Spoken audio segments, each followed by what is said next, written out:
Isla, is the report I asked you for ready? I'm finishing it up, sir. The turbulence began as a minor annoyance, a gentle rhythmic shudder that was easy to ignore. Ayla Morin kept her focus on the laptop screen, the glow of a half-finished design proposal, a small island of normalcy in the sterile cabin of the Ashbourne Industries private jet. She could feel his presence across the aisle without looking. Sebastian Ashbourne, her boss, was a man who occupied space with the chilling efficiency of a glacier. He wasn't loud or ostentatious. He was simply there, a silent, gravitational force of tailored suits and gray eyes that seemed to assess everything for its value and find it lacking. The air around him always seemed a few degrees cooler, scented with the faint, clean smell of expensive woodsy cologne and freshly starched cotton. Then, the shudder changed. It wasn't rhythmic anymore. It was a violent, angry jolt that slammed Ayla against her seatbelt. Her laptop slid from her lap, crashing to the floor with a sickening crack. Her head snapped up. Across the aisle, Sebastian hadn't moved, but his knuckles were white where he gripped the armrests. His jaw was a hard, unforgiving line. A sound started low and guttural. A groan from the very bones of the aircraft. It was a sound of metal under a pressure it was never meant to endure. The gentle hum of the engine sputtered, coughed, and then one of them went silent. The sudden absence of noise was more chilling than any sound could have been. The plane dropped. It wasn't a fall. It was a void. One moment they were suspended in the calm, blue expanse of the sky. The next, the floor vanished from beneath them. Ayla's stomach launched into her throat, a hot, acidic wave of panic. A scream was trapped in her chest, a physical thing with claws. The world outside the window was no longer a serene landscape. It was a spinning, incomprehensible blur of green and blue, tilting at an impossible angle. The cabin erupted into pure chaos. A high-pitched alarm blared, a relentless, piercing shriek. The overhead compartments burst open, spilling jackets and bags like the guts of a wounded animal. The sound of metal screaming, twisting, and tearing apart was everywhere, a physical assault on her ears. It was the sound of the world ending. Ayla's hands flew to the armrests, her nails digging into the plush leather, searching for an anchor in a universe that had come unhinged. Her mind, usually a place of creative order, was a white-hot static of pure terror. This wasn't like the movies. There was no time for last words, no slow-motion descent, no moment for a final, desperate prayer. There was only the violent, brutal, all-consuming fall. She chanced to look across the aisle. Sebastian's eyes met hers. For a single terrifying heartbeat, the mask was gone. The cold CEO, the corporate predator, the man she secretly loathed, he had vanished. In his place was just a man, his eyes wide with the same stark, primal fear that was consuming her. It was a moment of raw, harrowing connection, a shared acknowledgement of the abyss that was about to swallow them whole. And then the world exploded in a concussion of force and sound. The impact was a physical blow that slammed the air from her lungs and rattled her teeth in her skull. There was a final, deafening roar of metal being shredded, and then, mercifully, everything went black. Silence. The silence was the first thing she registered. A profound, ringing quiet that was more disorienting than the noise had been. Ayla's head throbbed with a deep, percussive ache. She blinked, her vision swimming in and out of focus. A thick, coppery taste filled her mouth. Slowly, the scene resolved itself. Twisted metal, shattered glass. A thick tree branch impossibly had speared through the fuselage just inches from where her head had been. The sharp, acrid smell of jet fuel mingled with the damp, loamy scent of wet earth and crushed pine needles. She was alive. The realization didn't bring relief. It brought a fresh, suffocating wave of panic. Her lungs burned as she gasped for air, each breath a ragged, painful effort. Her hands trembled uncontrollably as she fumbled with the buckle of her seatbelt. It clicked open, and the simple sound was a gunshot in the dead quiet. She needed to get out. Now. She stumbled from her seat, her ribs screaming in protest. The floor was tilted at a grotesque angle, littered with the ghosts of their journey, a scattered deck of playing cards, an overturned champagne flute, a single leather shoe. She pushed her way through a gaping hole where a window used to be, her legs catching on torn wires and jagged metal. When she was finally free of the wreckage, her knees gave out, and she collapsed onto the damp, mossy ground. The forest was dense, a towering, indifferent cathedral of green. It was alive, breathing around her, and utterly, terrifyingly unknown. That's when she heard it. A low groan. Human. Ayla's head snapped toward the sound, her heart hammering against her ribs. A few yards away, slumped against the base of an ancient oak tree, was Sebastian Ashbourne, her boss. The man whose cold indifference had been the bane of her professional life for 2 years. He was bleeding. The impeccable navy suit he always wore, the one that served as his corporate armor, was torn at the shoulder. A deep gash on his forehead wept a steady stream of blood that traced a path down his temple and dripped from his jaw onto the dark soil. But it wasn't the blood that shocked her. It was his expression. For the first time since she had joined Ashbourne Industries, Ayla saw him stripped of his power. The formidable fortress had crumbled. He wasn't issuing orders. He wasn't scowling with that familiar, icy disapproval.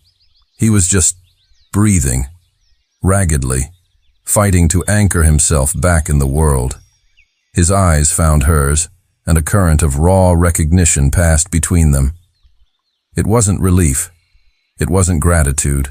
It was the stark, shared knowledge of what they had just survived. "Are you hurt?" His voice was a rough rasp, but it was focused. There was no panic in it, only a tightly controlled urgency. Ayla blinked, the sound of his voice pulling her back from the edge. I don't think so." Her own voice was a thin, reedy thing, a stranger's voice. Sebastian tried to push himself up, his body betraying him as he swayed. On pure instinct, Ayla scrambled to her feet and rushed to his side, her hands grabbing his arm to steady him. A rush shot through her before she could even understand why. She had never touched him before. Not a handshake, not a brush in the hallway. The fabric of his suit was rough under her fingers, his arm beneath it hard as stone. "Thank you," he murmured, his voice softer than she had ever heard it. They stood there for a moment, suspended in the eerie quiet of the forest, the sounds of birds and the whisper of wind through the canopy slowly returning. Sebastian's gaze swept the area, his mind already working. Ayla could see it in his eyes, the shift from victim to strategist. "We need to check for other survivors," he said, his voice regaining a fraction of its natural authority. But it was different. It wasn't an order. It was a statement of fact, almost a request for her to agree. Ayla nodded, her mind still reeling. Together they moved through the wreckage, calling out names that were answered only by the echoing silence. There was no one, just the two of them. As the crushing reality descended, Ayla felt the ground tilt beneath her feet again. They were alone, stranded in a wilderness with no communication, no sign of rescue, and the only other soul for miles was the man she was sure she could never stand. Sebastian turned to her, wiping a smear of blood from his brow with the back of his torn sleeve. His gaze met hers, and for the first time, Ayla saw something that frightened her more than the fall. It was pure, unyielding determination. "We are going to survive this," he said, his voice low but solid as bedrock. "I promise you." And in that moment, Ayla realized a dreadful, undeniable thing. She believed him. And honestly, who wouldn't? After surviving something like that, you'd believe anyone who promised you a way out. Let's see if he can keep that promise. The fire was the first miracle. Ayla watched, a sense of profound disbelief washing over her, as Sebastian Ashbourne knelt on the damp forest floor.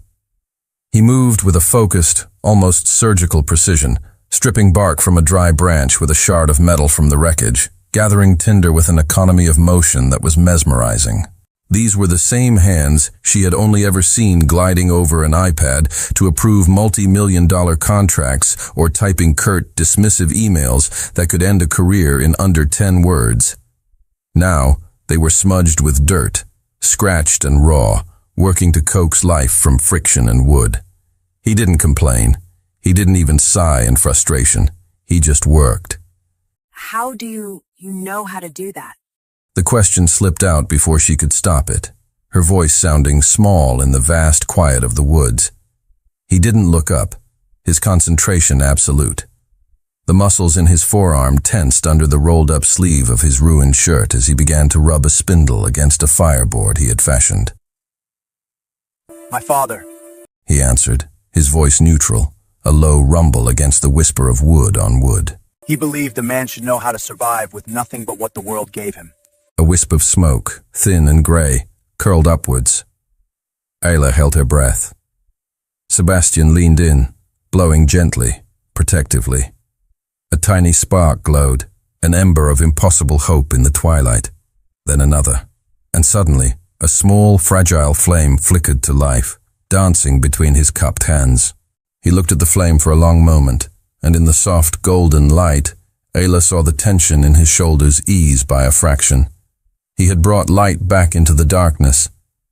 I have to say, for a guy she hated so much, he was proving to be surprisingly useful, wasn't he? They established a crude camp near the wreckage, a small pocket of order against the encroaching chaos of the wilderness. Sebastian orchestrated everything with a chilling efficiency that was both alien and deeply reassuring. He salvaged a large, partially intact piece of the cabin's interior lining, and with a length of wire he'd stripped from a seat, he rigged a makeshift lean-to between two thick trees. Ayla tried to help, to be useful, but she felt clumsy and out of her depth.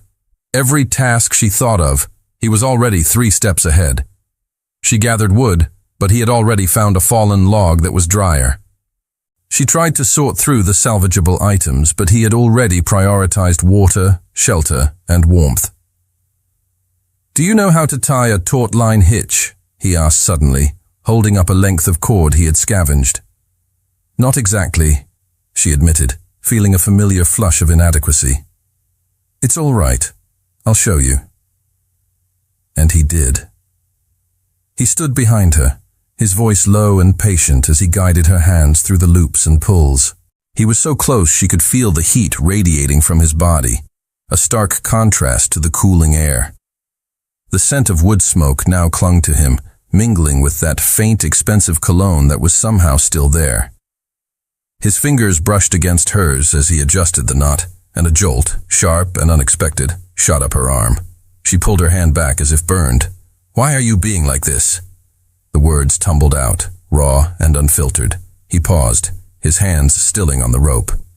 He turned his head slightly, his profile sharp against the deepening shadows. "Like what?" "So different." Sebastian let go of the rope and turned to face her fully. For a long moment, he just looked at her, his gray eyes unreadable in the flickering firelight. Then, he let out a slow breath and sat on a log near the fire. "In the office, I am what the board expects me to be," he said, his gaze fixed on the dancing flames. "What my uncle molded me into after my parents died." He paused, the name of his uncle hanging in the air like a chill. "Here, there's no room for that. There are no board members, no stock prices. There is only this." He gestured vaguely at the dark, looming trees around them. "Only survival." That night, the temperature plummeted. A cold, damp chill seeped from the ground, relentless and invasive. Ayla huddled by the fire, her arms wrapped tightly around herself. But the shivering was a deep, internal tremor she couldn't control. She bit her lip, refusing to complain, refusing to show the weakness she felt. But he noticed. Of course he noticed. Sebastian Ashbourne noticed everything. Without a word, he stood up, took off his torn suit jacket, the last remaining layer he had, and walked over to her. He held it out. "No!" she protested immediately, her teeth chattering. "You'll freeze." "I'm warmer than you are." It was a simple statement of fact. Sebastian. Ayla. His voice was firm, cutting through her protest, but it lacked its usual icy edge. It was just certain. Please. She looked up at him, at the genuine concern etched onto his face, a face she had only ever seen set in a mask of cool authority. And something inside her shifted, a tectonic plate of long-held animosity grinding into a new position. Slowly, her hands reached out and took the jacket. She pulled it over her shoulders. The fabric was still warm from his body, and it carried his scent, smoke, the forest, and something uniquely, indefinably him. It felt like a shield. He gave a single sharp nod and returned to his spot on the other side of the fire, rubbing his arms against the cold. Ayla watched him, a painful knot tightening in her chest.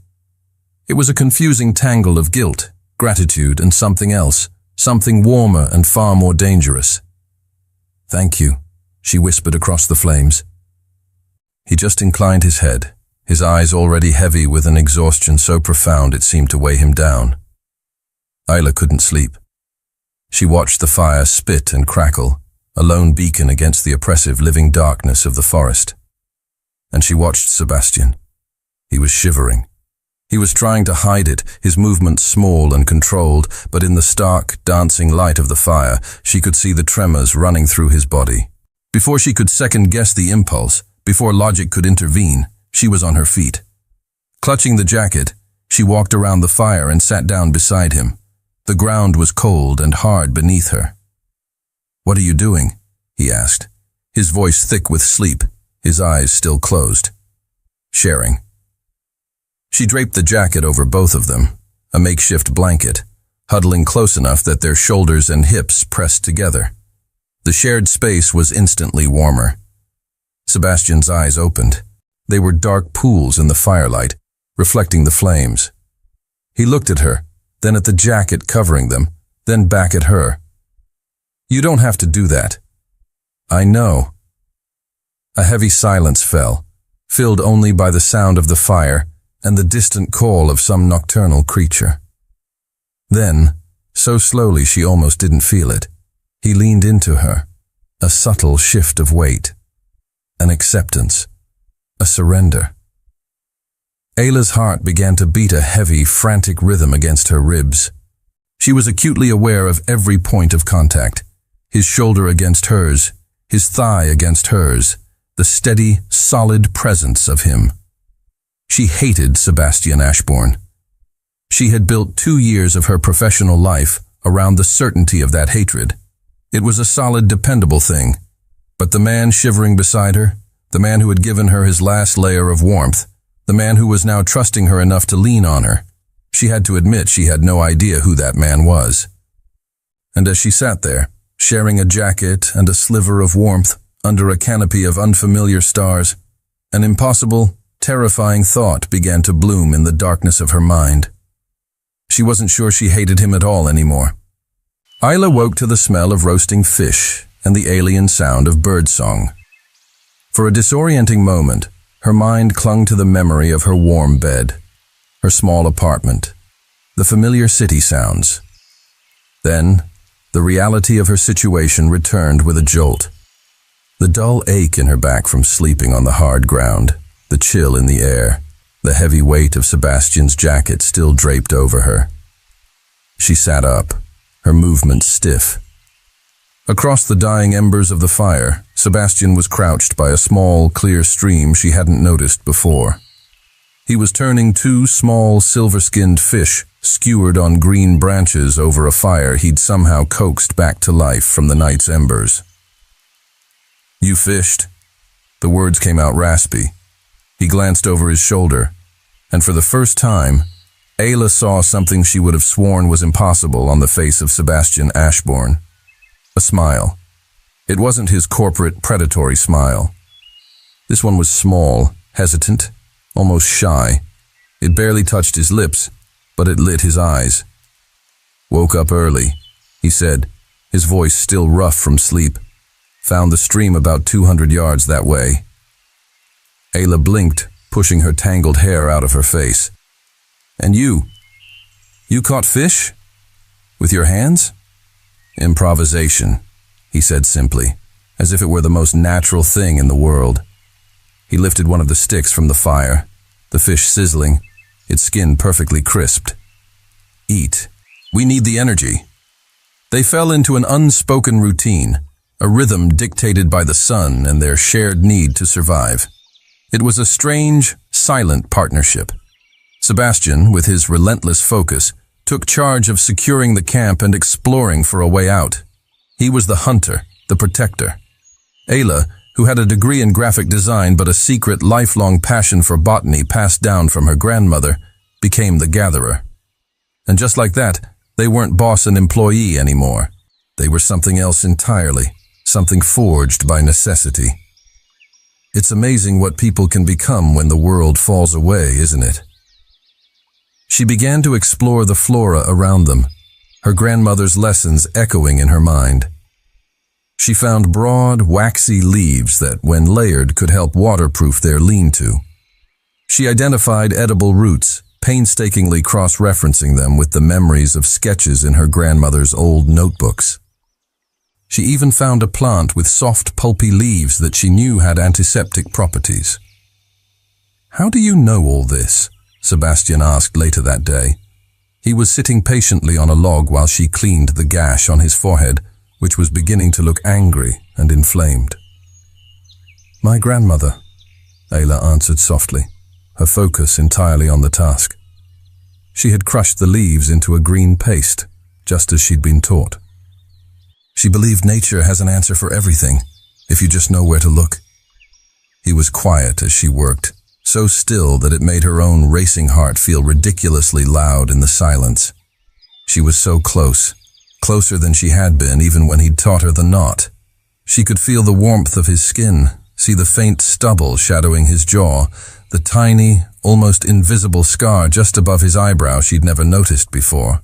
She saw the vulnerability in the way his eyes tracked her movements. Her fingers were gentle as she applied the poultice to his skin. When she finished, her hand lingered for a fraction of a second too long, her thumb brushing against his temple. His breath hitched.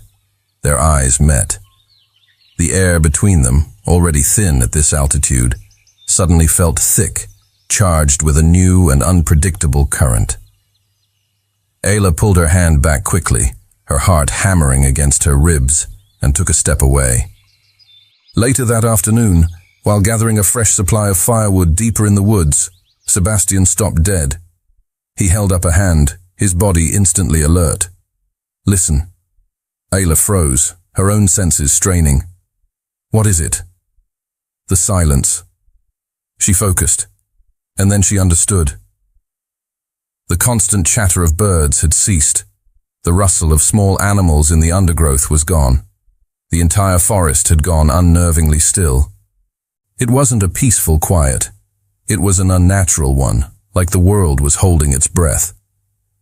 "Sebastian," she whispered. A strange shiver ran down her back, as if her body knew before her mind did. "Stay behind me." He didn't have to say it twice. Ayla moved, her back pressing against his as he scanned the dense trees around them. And then they saw it. Imprinted in a patch of soft mud near the stream were paw prints. They were huge, larger than her own hand, with deep, menacing claw marks pressed into the earth. "What kind of animal leaves a track that big?" Ayla's voice was a choked whisper. Sebastian knelt, his fingers hovering over the edge of the print, his expression grim. "Something large, feline." He didn't need to finish the sentence. They both knew what roamed the deep woods in this part of the world. Cougar, panther. They returned to the camp in a tense, hurried silence. Sebastian didn't speak, but his actions were loud. He built the fire up, creating a larger, more formidable circle of light. He took the sharpest piece of metal he had salvaged from the wreckage and began methodically honing its edge against a flat stone, crafting a crude but deadly-looking spear. "We'll take watches tonight," he said, his voice calm, but with an underlying firmness that left no room for argument. "I'll take the first shift. When I wake you, you take over." Ayla nodded, her mouth too dry to speak. But as night fell, wrapping the forest in a suffocating blanket of darkness, sleep was impossible. Every snap of a twig, every rustle of leaves in the wind sent a jolt of adrenaline through her. Her imagination painted terrifying shapes in the shadows just beyond the fire's reach. And then she heard it. It was distant but unmistakable, a low, guttural growl that seemed to vibrate through the very ground beneath them. It was a sound of pure, predatory power. Ayla's eyes shot open. She sat bolt upright, her gaze darting to Sebastian. He was already on his feet, the makeshift spear held tight in his hand, his body a tense silhouette against the flames. His eyes were locked on the impenetrable darkness beyond their camp. "Don't move," he whispered, his voice a low command that barely disturbed the air. Ayla held her breath, her body paralyzed with fear. And then, for a split second, she saw them. Two yellow eyes, glowing like embers in the pitch black, reflecting the firelight. They were watching, calculating. The Black Panther. Sebastian shifted his body, a single deliberate movement that placed him squarely between Ayla and the unseen threat. He became a wall of flesh and bone against the coming darkness.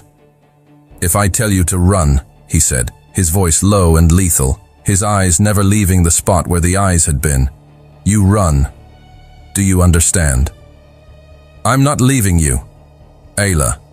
He turned his head just enough for her to see his profile, carved from stone and shadow.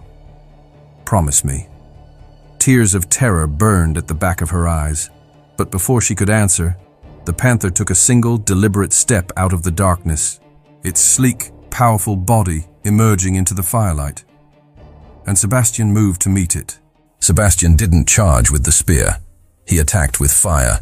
In one swift, fluid motion, he lunged toward the fire pit, grabbed a thick, burning branch, and hurled it into the darkness just in front of the panther. The log landed with a shower of sparks and a loud hiss, casting a wild, dancing light. The massive cat recoiled, a deep, furious snarl ripping from its chest, its yellow eyes blazing with indignation. "Get back!" Sebastian's voice was a raw, primal roar that tore through the forest, a sound so full of command and fury it seemed to shake the very trees. Ayla stared, frozen, as the man she knew as a cold, calculating CEO transformed into something elemental, something wild, a protector. He didn't hesitate. He grabbed another burning branch, then another, flinging them in a strategic arc, creating a flickering, temporary wall of fire between their small camp and the creature. The panther paced back and forth, its sleek, black body a ripple of muscle and menace. It was trapped between its predatory instinct and its primal fear of the flames. It let out one last frustrated roar, a sound that vibrated deep in Ayla's bones. And then, with a flick of its tail, it melted back into the shadows. It was gone. But Ayla knew, with a chilling certainty, it wasn't far. It was out there, waiting. The rest of the night was a waking nightmare. Sebastian did not sit. He did not rest. He stood sentinel at the edge of the firelight, the metal spear held tight in his grip, his eyes constantly scanning the oppressive darkness. He methodically fed the fire, keeping the flames high and bright, a solitary guardian against the terrors of the night. Ayla tried to stay awake with him, her own fear a sharp, bitter taste in her mouth. But the adrenaline crash, combined with days of physical and emotional exhaustion, was a tide she couldn't fight. Her head drooped, her eyelids grew heavy, and eventually she slumped against a log and fell into a fitful, dream-haunted sleep filled with images of yellow eyes and glistening teeth. She woke to the soft gray light of dawn filtering through the canopy. The first thing she saw was Sebastian. He was still there, still standing, still awake. He was leaning against a tree now, the spear resting at his side, but his posture was rigid, his gaze still fixed on the surrounding woods. You didn't sleep?" Ayla scrambled to her feet, a pang of guilt and awe tightening her chest. "Couldn't risk it," he said, his voice rough and strained. "Sebastian, you have to rest. I'm fine." But the slight tremor in his hands, and the dark, bruised look under his eyes told a different story. He pushed himself off the tree, and his exhaustion was plain to see. He swayed, catching himself with a hand against the rough bark. Ayla closed the distance between them, her hand instinctively going to his arm to steady him. "You're not fine. You need to sleep. I'll keep watch." "Ayla, you don't know. I know how to feed a fire, and I know how to scream." She met his gaze, her own expression firm, leaving no room for argument. "Let me take care of you, just for a few hours." He looked at her for a long, searching moment, his defenses warring with his body's desperate need for rest. Finally, with a slow, reluctant exhale, he gave a single, sharp nod. "A few hours. Only." He lay down near the fire, and Ayla expected him to be asleep before his head hit the bundled leaves she'd arranged as a pillow. But he wasn't. He lay there, his body still tense, his eyes half closed, his breathing shallow and uneven. "I can't," he admitted, his voice a low rasp of frustration. "I can't switch it off." Without thinking, without allowing herself to hesitate, Ayla sat down on the ground beside him. And then she did something that surprised them both. She reached out and took his hand. Sebastian went utterly still. His eyes flew open, wide and startled, locking onto hers. His hand was cold in hers, but it was strong, his long fingers calloused from his work during the night. "I'm right here," Ayla said softly, her voice a gentle anchor in the quiet morning. "Nothing is going to happen. I'll wake you if I see anything." He stared at their joined hands as if he'd never seen them before. Then, so slowly it was almost imperceptible, his fingers curled, lacing through hers. The connection was solid. Real. "Why are you doing this?" he whispered, his gaze lifting to her face. Ayla didn't have an answer that made sense. Or maybe she did, and that was what scared her. "Because you would do the same for me," she finally replied, the words feeling truer than anything she had said in years. A flicker of something, gratitude, surprise, relief, softened the hard lines of his face. And for the first time since the plane had fallen from the sky, he let his guard down completely. His eyes drifted shut, and with his hand held securely in hers, he finally slept. 3 hours later, Ayla was still sitting beside him, her back against a log, her own exhaustion a dull, distant ache. She watched the steady rise and fall of his chest. She noticed the way sleep smoothed the harsh lines of concentration from his face, making him look younger, almost vulnerable. She was still holding his hand, and she had no desire to let go. When Sebastian finally stirred, the sun was high in the sky, casting dappled light through the leaves.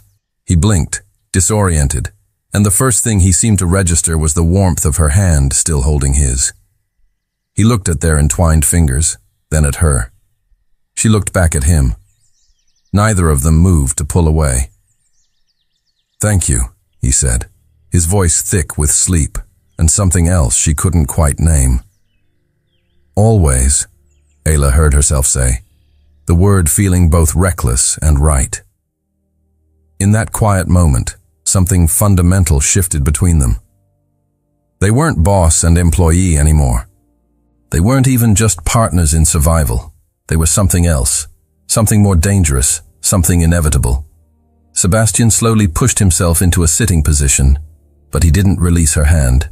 "Ayla," he began, his voice serious, "I need to tell you something." Her heart gave a painful lurch. "What?"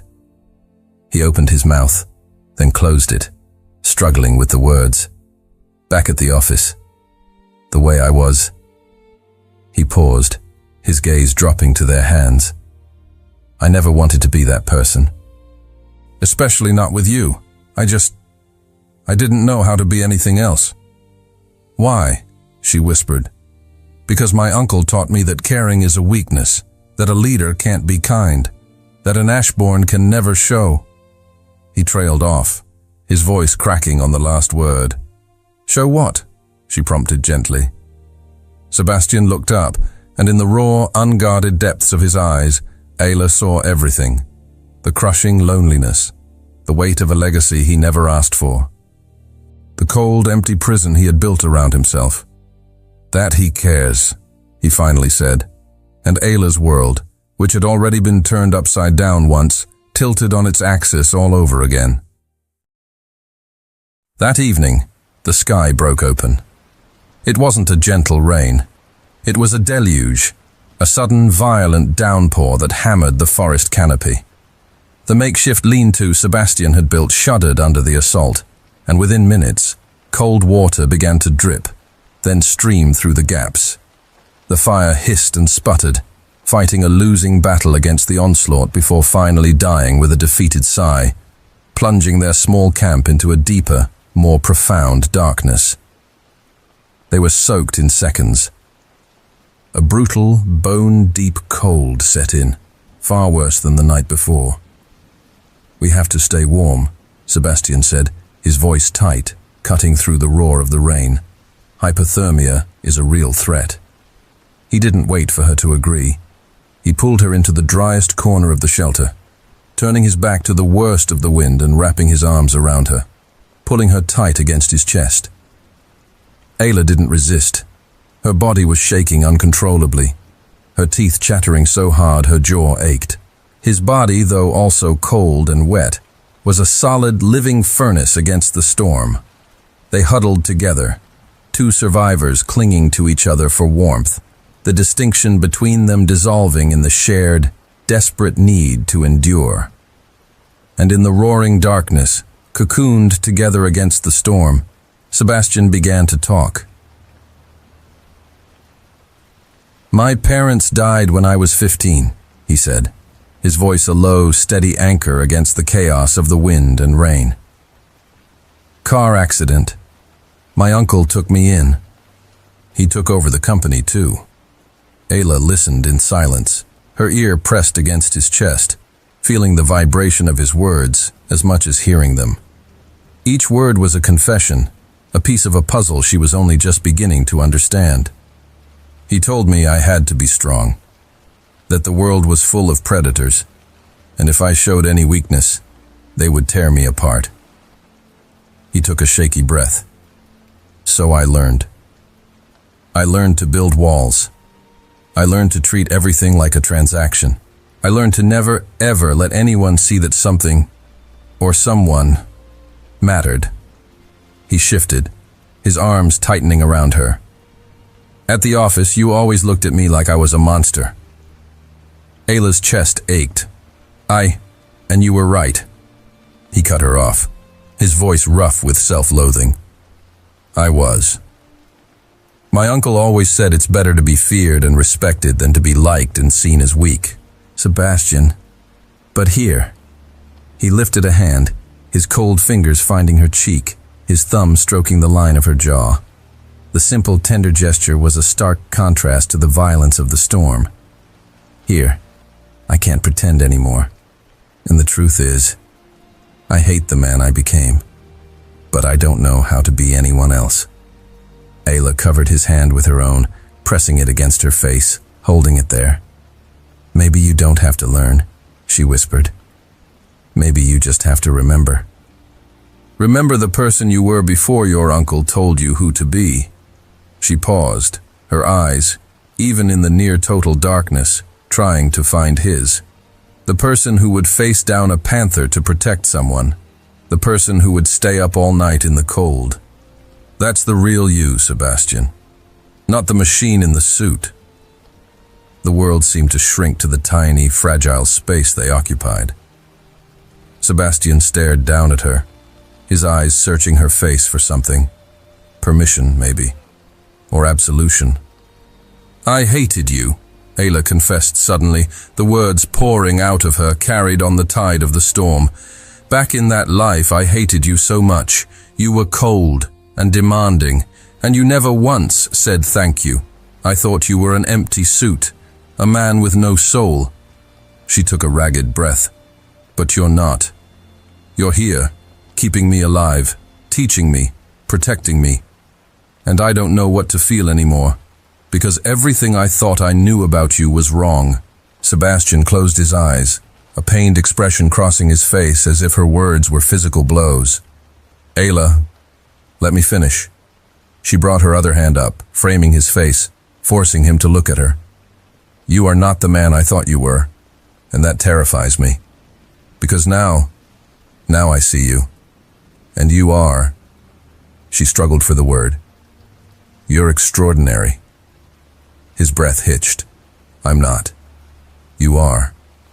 Ayla, you don't understand. When we get back, if we get back, I have to be that man again. My uncle, the board, the company, they all expect, then don't go back, she said, her voice fierce. Not to that. Be this person. The real Sebastian, not the one the world demands. He looked at her as if she had just offered him the sun and the moon. And maybe she had. What if I don't know who the real Sebastian is anymore? He whispered, his vulnerability a raw, open wound. Ayla managed a small, gentle smile. My grandmother used to say that as long as you're breathing, you have time to figure it out. You just have to want to. The rain continued to fall, a steady rhythmic drumming on their shelter. But inside, a different storm was brewing. Sebastian leaned forward, his forehead coming to rest against hers. Their breaths mingled in the cold air. If I kiss you now, he said, his voice a hoarse, desperate rasp. There's no going back from it. I won't be able to pretend it didn't happen. Ayla's heart was beating so hard, she was sure he could feel it through her chest. Then don't pretend, she whispered against his lips. And Sebastian broke. He kissed her. It wasn't a gentle kiss. It was a kiss of desperation, of starvation, of a man who had been lost in a desert and had finally found water. It was raw and consuming, freighted with all the fear and hope and terror of the past few days.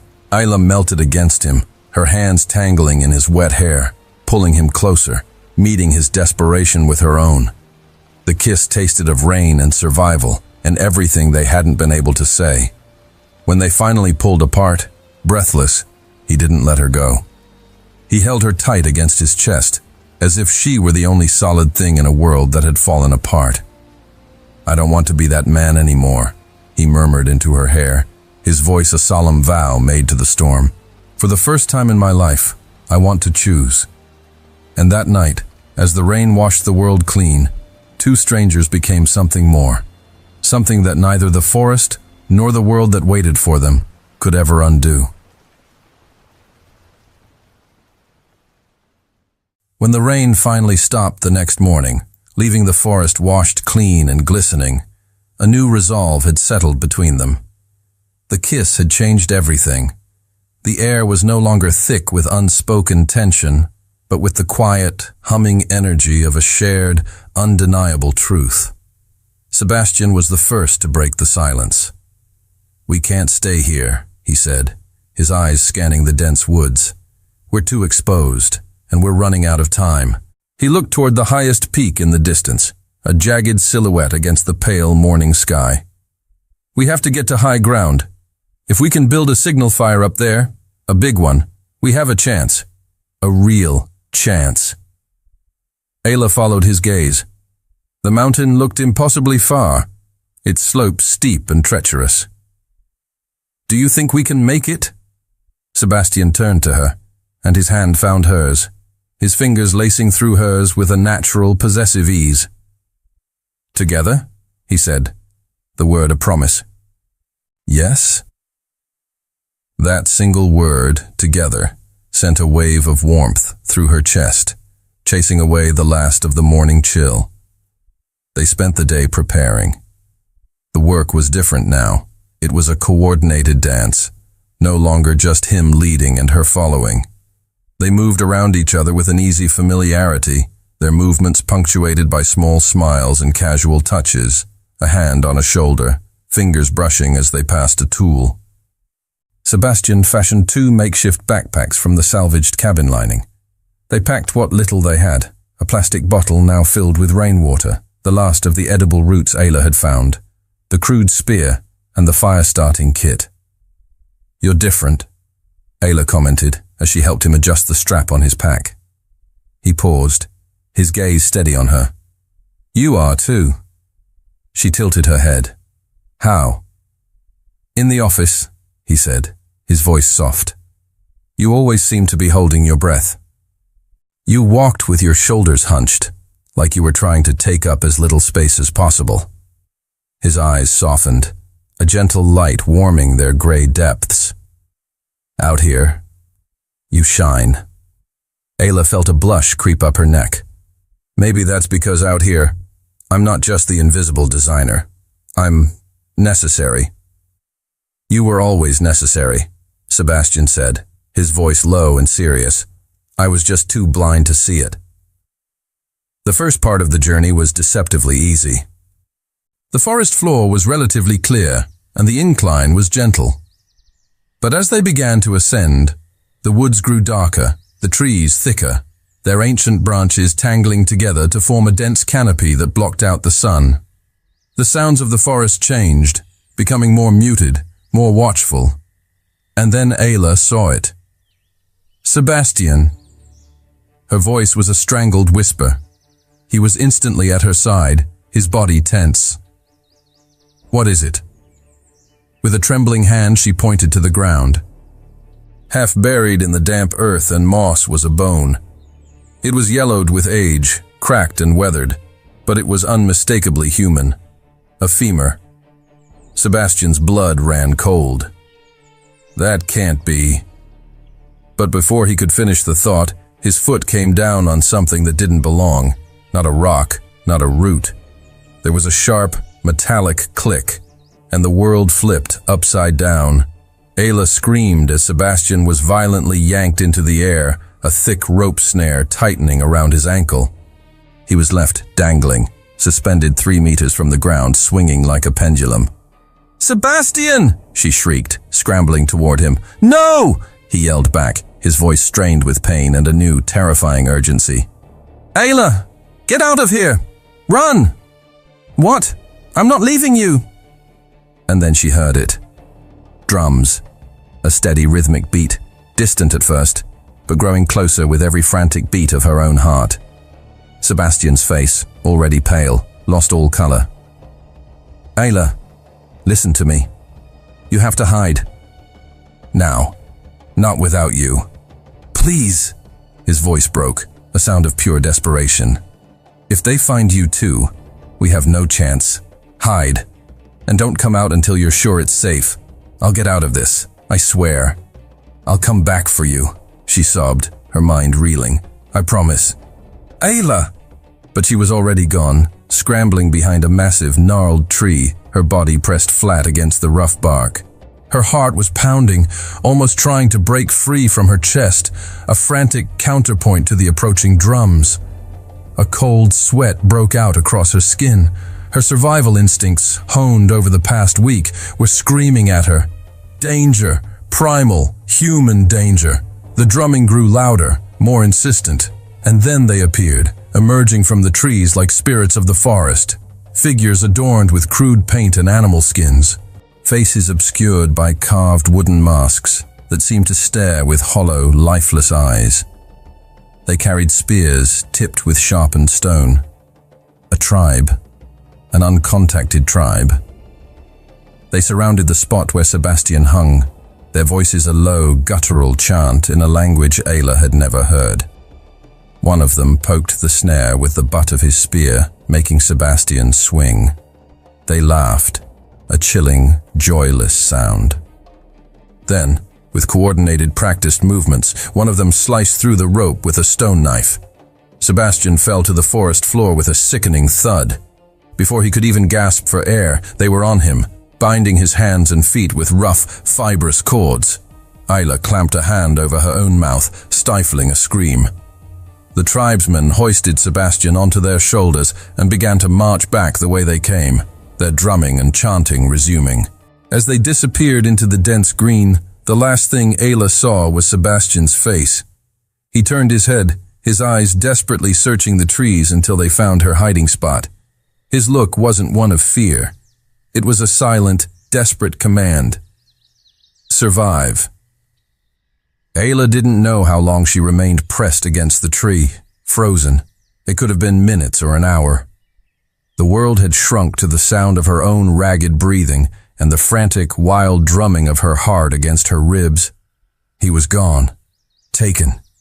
The forest, which had been a neutral, indifferent wilderness, now felt actively hostile, filled with a danger she couldn't fight. Panic, cold and sharp, seized her. Her lungs burned, and no matter how deeply she gasped, it felt like she was breathing water. An anxiety attack. Her body was flooded with adrenaline, her instincts screaming at her to run, to hide, to disappear. But then, another image pushed through the terror. Sebastian, standing between her and the panther, his body a shield. Sebastian, awake all night, a solitary guardian. Sebastian, kissing her in the rain as if he were trying to memorize the feel of being alive. A fierce, protective rage, hotter than any fear, ignited in her soul. I'm coming for you. The thought was a vow. She pushed herself away from the tree, her limbs trembling but obedient. She had to do something, and she had to do it now. Following the trail the tribe had left was terrifyingly easy. They had made no effort to hide their passage.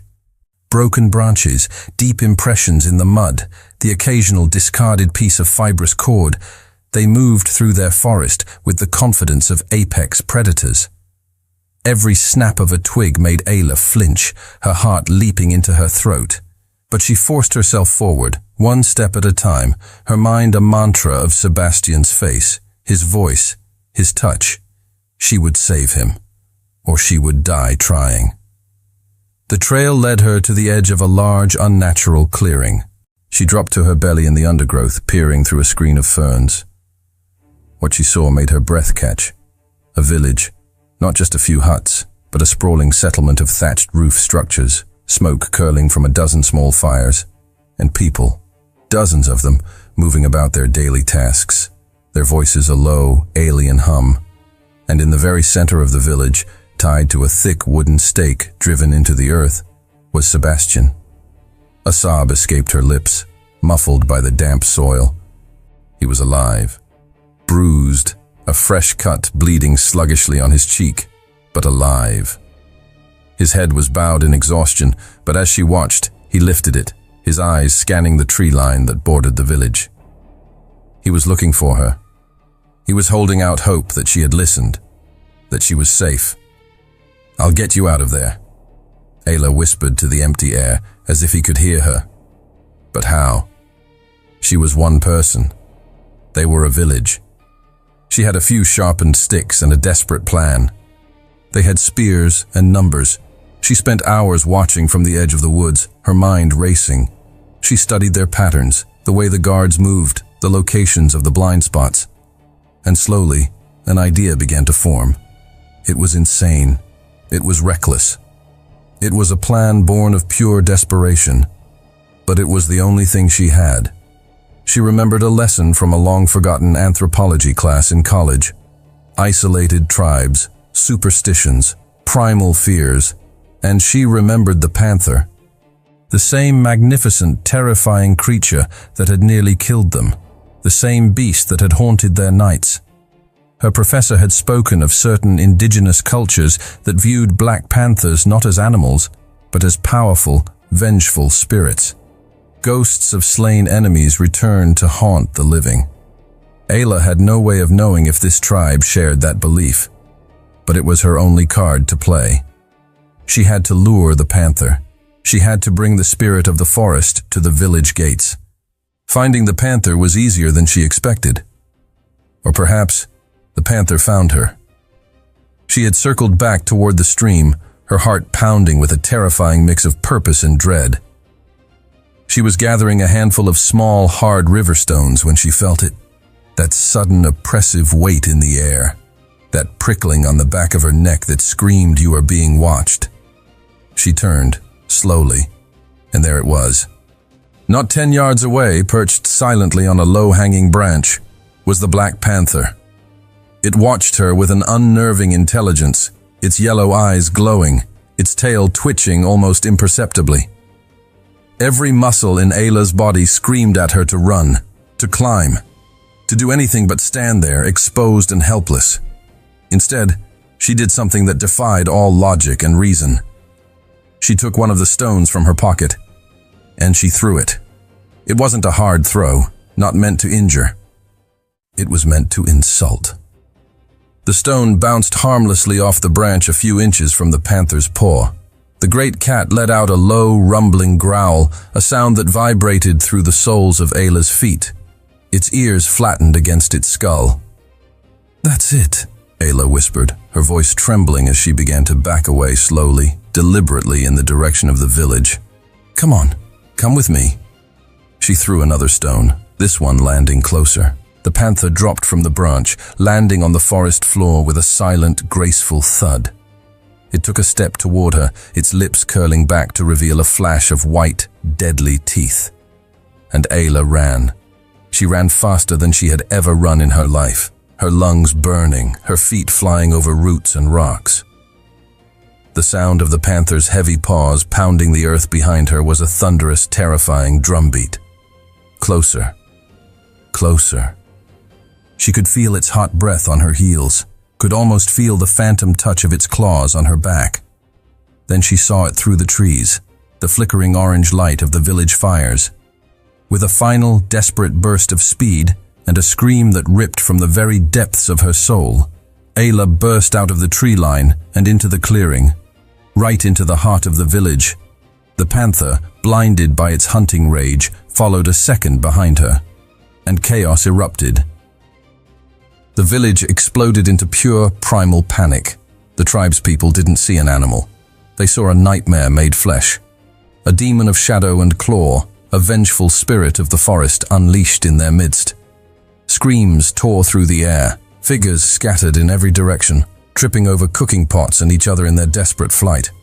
The panther, momentarily confused by the sudden eruption of noise and movement, spun in a circle, its snarling roar echoing the terror of the villagers.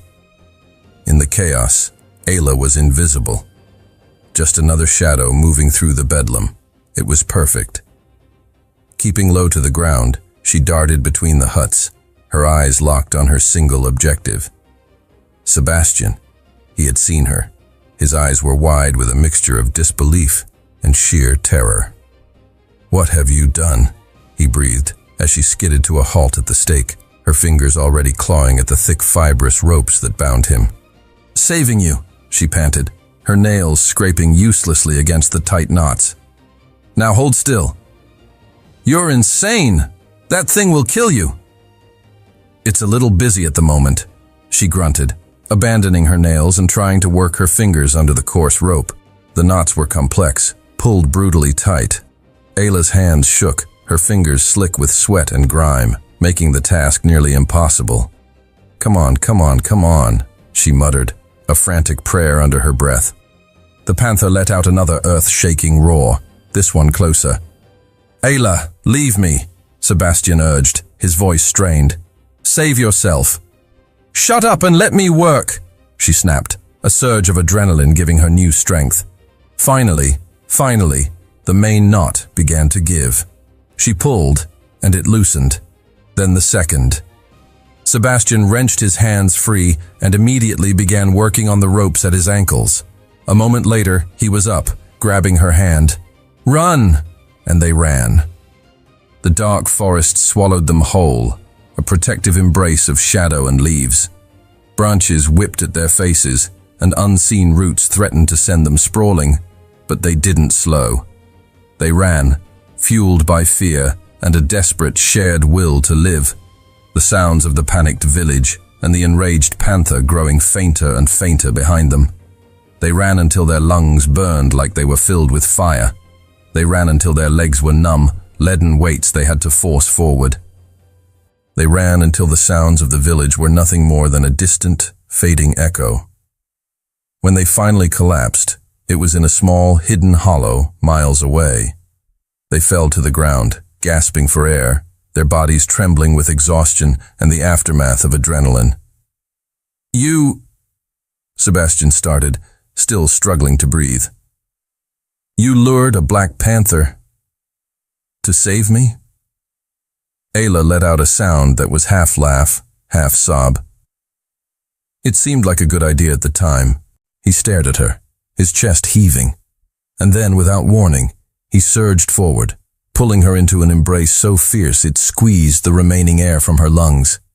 He buried his face in her hair, his arms a steel cage around her. "You are absolutely insane," he murmured against her scalp. "I learned from the best," she managed to gasp into his shoulder. He pulled back just enough to look at her, his hands framing her face, his thumbs stroking her dirt-smudged cheeks. "You could have been killed. So could you. Exactly. Why would you risk—" Ayla silenced him by pressing her palms against his cheeks.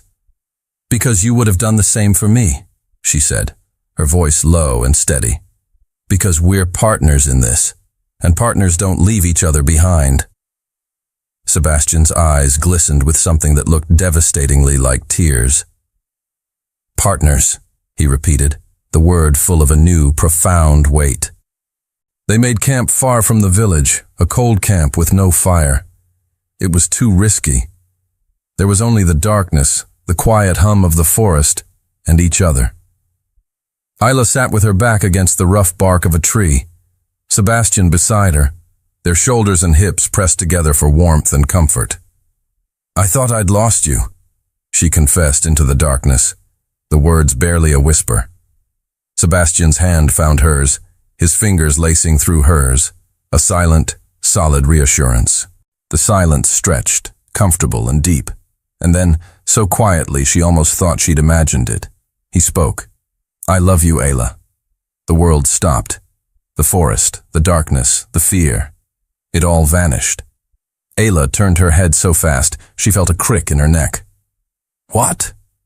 He met her gaze, his face a landscape of raw vulnerability in the faint starlight. "I love you. I think I have since the moment you woke up after the crash, and I saw you were alive, the moment I knew I wasn't alone." He gave a small, self-deprecating smile, which is ironic, because the truth is I've always felt alone. "Sebastian, you don't have to say it back," he said quickly, his voice thick with emotion. I needed you to know, because if we don't make it out of this." Ayla kissed him. She poured every ounce of fear, relief, and soaring, terrifying love she felt into it. It was a kiss that sealed every unspoken promise, every shared glance, every moment of sacrifice. When they finally broke apart, she was smiling through tears.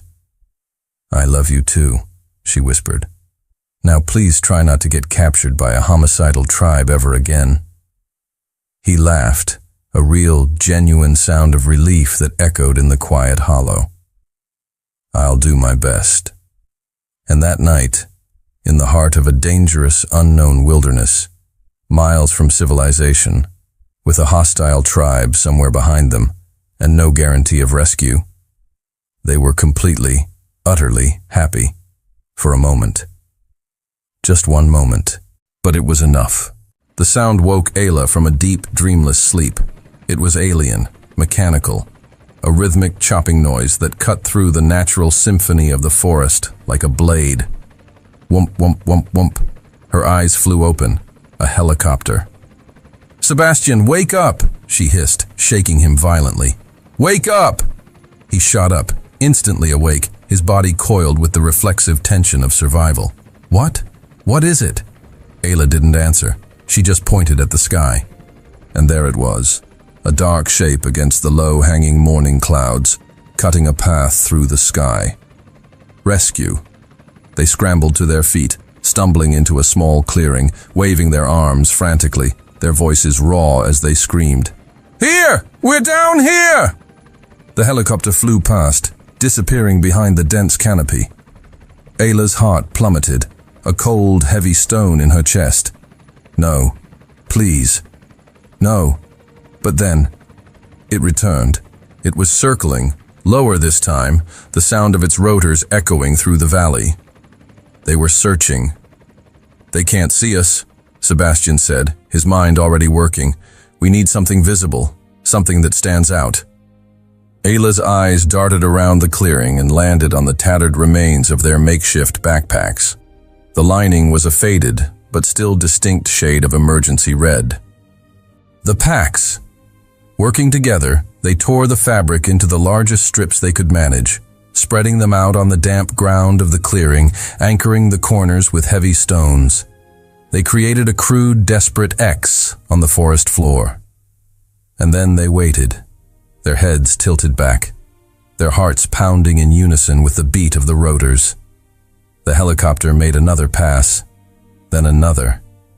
Ayla held her breath, her hand gripping Sebastian's so tightly her knuckles were white. And then it began to descend. The moment her feet touched the metal floor of the helicopter cabin, Ayla felt a wave of dizziness so profound she almost collapsed. A rescuer in a flight suit helped her to a seat, and Sebastian slid in beside her, his hand never leaving hers. It was over. 2 weeks. 14 days lost in a green hell that had nearly consumed them. And now, it was over.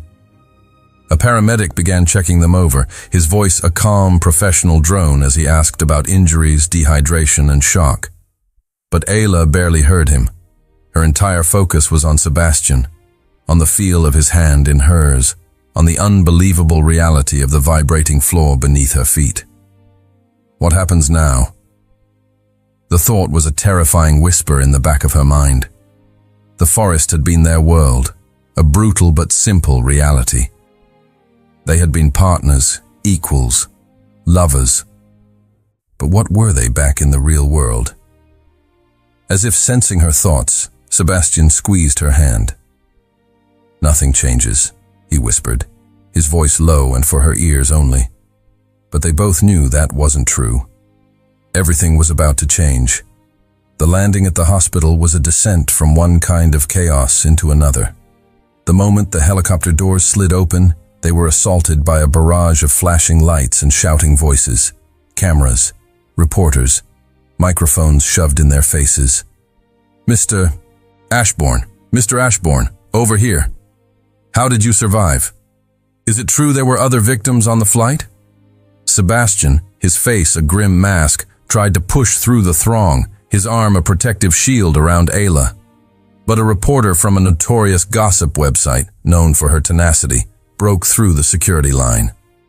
"Mr. Ashbourne," she called out, her voice sharp and piercing. "Sources say you were stranded with a junior employee.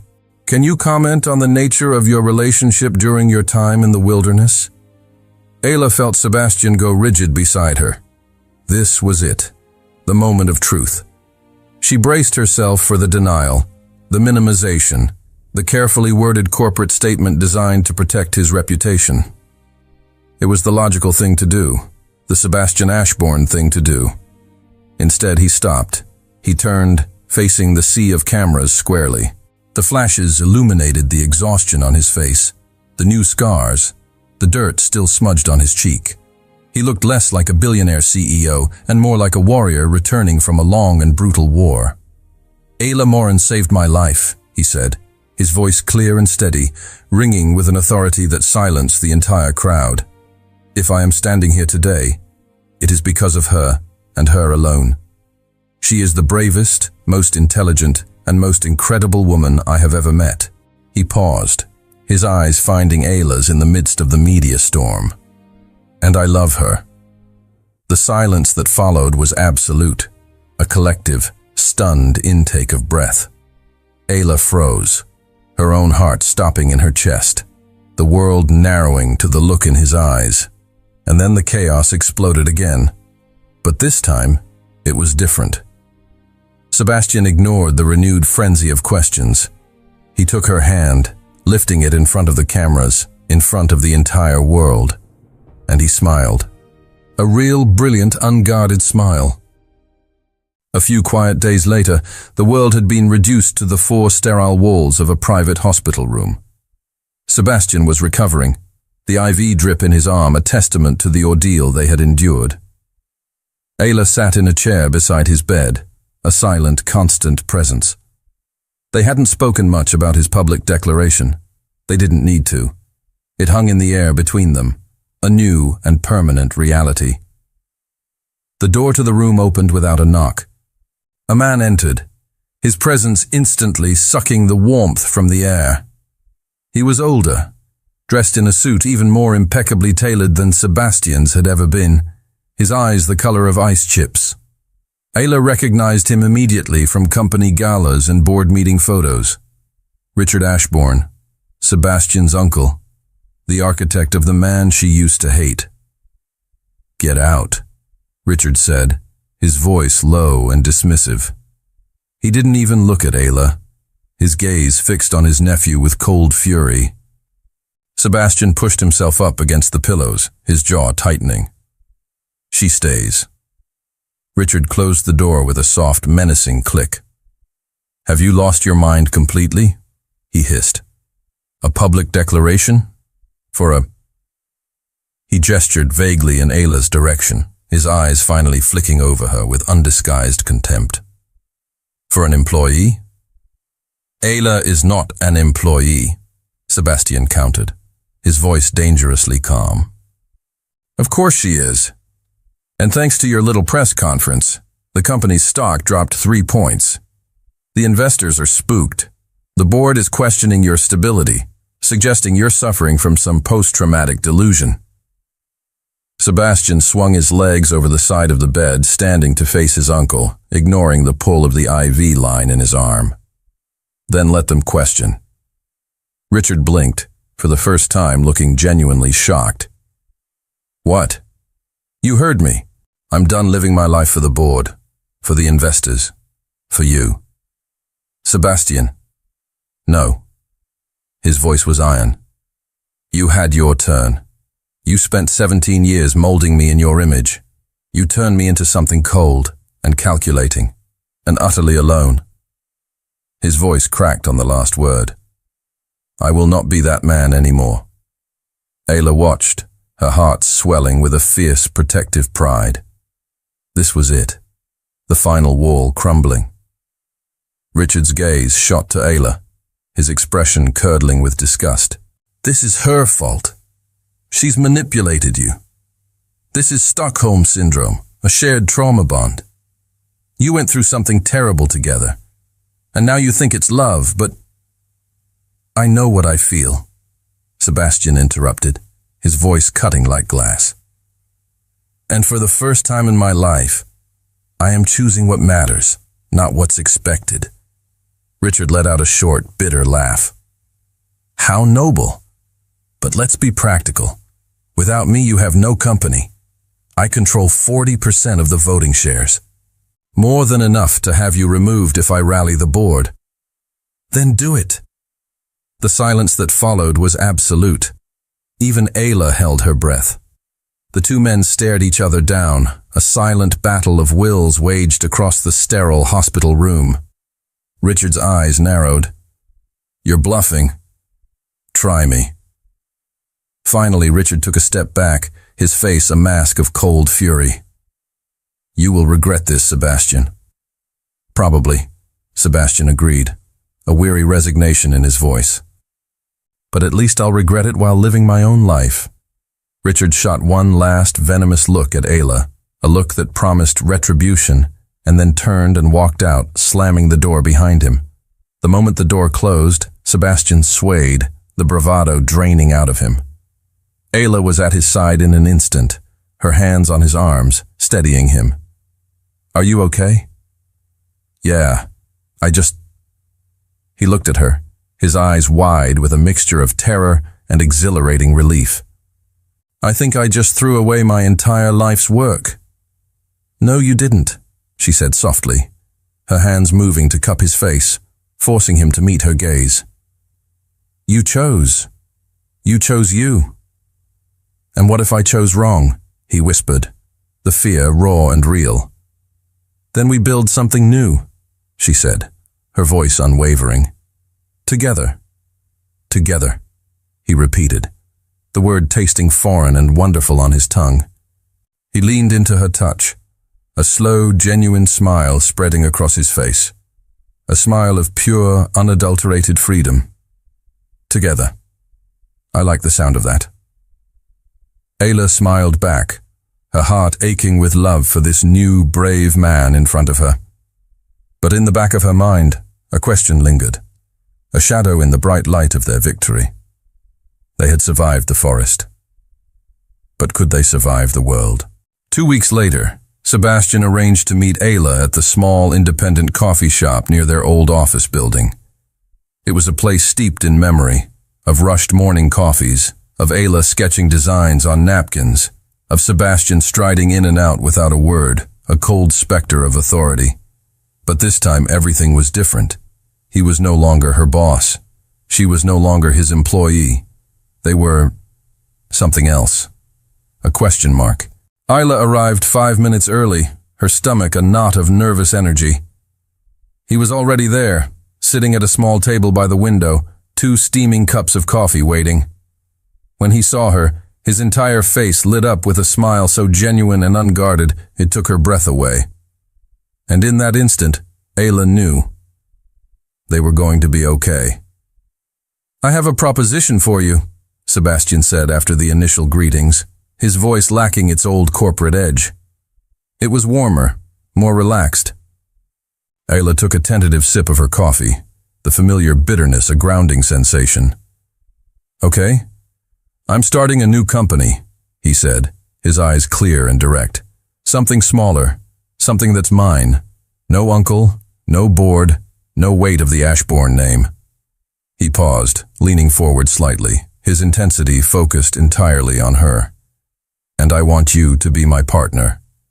Ayla nearly choked on her coffee. "What?" "You heard me. A 50-50 split. Equal say, equal profit. Real partners." Sebastian, I don't know the first thing about running a business," she stammered, her mind reeling. "But you know about design. You know how to create things that are beautiful and innovative. And more importantly," he reached across the table, his hand covering hers, his touch warm and firm. "You know me, and I trust you more than I trust anyone on this planet." "Why are you doing this?" she asked, her voice barely a whisper. "Because in the forest, you taught me that I don't have to do everything alone. You saved my life in more ways than one, Ayla." He squeezed her hand. "Let me do this. With you." Ayla looked at the man across from her. This wasn't the cold CEO she had hated. It wasn't even the desperate survivor from the wilderness. This was just Sebastian, hopeful, real, vulnerable, the man she loved. "I have one condition," she said finally, a slow smile spreading across her face. His eyes lit up. "Anything. We do it our way. No cutting corners, no ruthless deals. We build something we can be proud of, something that matters." Sebastian's smile widened, reaching his eyes. It was the smile she had come to know so well, the one that was just for her. "I wouldn't expect anything less." They sealed the deal not with a contract, but with a handshake across the small table. And then, because they were them and they couldn't help it, he leaned across the table and sealed it again with a soft, promising kiss that tasted of coffee and new beginnings. In the months that followed, Aura Designs was born. Their office was a tiny rented space with second-hand furniture and a coffee machine that sputtered more than it brewed. It was a world away from the polished marble and glass of Ashbourne Industries, but it was theirs. They worked side by side, long hours filled with the easy rhythm of a true partnership. They argued passionately over font choices and color palettes. They celebrated small victories with cheap pizza and beer. They fell into a routine that blended their professional and personal lives seamlessly, ending most days tangled together on her small apartment sofa, exhausted but happy. Slowly, Ayla realized something profound. She hadn't just survived the forest. She had been reborn in it. The quiet, invisible designer was gone. In her place was a confident woman, a business owner, a partner. She had found her voice. She had found her place. One night, working late in their small office, surrounded by sketches and fabric samples, Sebastian paused, his pen hovering over a blueprint. "Ayla?" she answered, not looking up from her own work. Are you happy? The question was so simple, so direct, it made her stop. She looked up at him, really looked at him. She saw the faint scars that would forever be a map of their survival. But she also saw the peace in his eyes, the lightness in his posture. She saw the man he had allowed himself to become. Yes, she said, her voice soft but certain. I am. And it was the absolute truth. But as he smiled and turned back to his work, a question that had been lingering in the back of her mind for months surfaced again. A quiet, persistent whisper. They were partners in business, lovers in life. But where exactly was this all going? 6 months to the day after their rescue, Sebastian took Ayla back to the mountains. Not to the same forest, never again to that forest, but to a national park a few hours from the city with well-marked trails and breathtaking panoramic views. Why are we here? Ayla asked as they hiked, the crisp autumn air invigorating, the path beneath their feet solid and safe. You'll see, was all he said, a mysterious, gentle smile playing on his lips. He led her to a clearing at the summit, a rocky outcrop that overlooked a sprawling valley below. The setting sun was painting the sky in fiery strokes of orange, pink, and deep violet. It was so beautiful it made her chest ache. Sebastian stopped and turned to face her, and in that moment, Ayla saw it. He was nervous, his hands were fidgeting slightly, and there was a vulnerable, hopeful tension in his eyes that made her own heart skip a beat. When the plane went down, he began, his voice low and serious, his gaze fixed on her. The only thought in my head was that I had wasted my entire life. Ayla held her breath, her hand instinctively finding his. I had the money, the success, the power, he continued, his thumb stroking the back of her hand. But I had nothing that truly mattered, no one who really knew me. He took both of her hands in his. And then there was you. Suddenly, I wasn't alone anymore. You saw me, the real me, the broken parts and all, and you didn't run away. You stayed. You fought for me. You saved me. He let go of one of her hands, and the world seemed to slow down. He dropped to one knee on the rocky ground. Ayla's heart stopped. I don't know what the future holds for us, Ayla, he said, his voice thick with emotion. I don't know if the company will be a massive success or a spectacular failure. I don't know what challenges the world is going to throw at us. He pulled a small, simple velvet box from his pocket. But I know one thing with absolute certainty. I don't want to face any of it without you. He opened the box. Inside, nestled on the dark velvet, was a ring. It wasn't a large, ostentatious diamond like the ones she'd seen on the wives of his former colleagues. It was a simple, elegant band with a single, perfect, clear stone that caught the last rays of the setting sun and splintered them into 1,000 tiny rainbows. Ayla Morin, he said, his voice breaking, his heart in his eyes. Will you marry me? She couldn't speak. Tears were streaming down her face, blurring the beautiful man kneeling before her. So she did the only thing she could. She dropped to her knees in front of him, threw her arms around his neck and kissed him with all the love in her soul. Is that a yes? He asked when they finally pulled apart, laughing through his own tears. Yes, she whispered, her voice choked with happiness.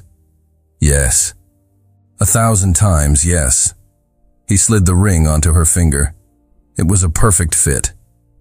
And in that moment, on top of a mountain with the world stretching out beneath them, everything finally, beautifully made sense.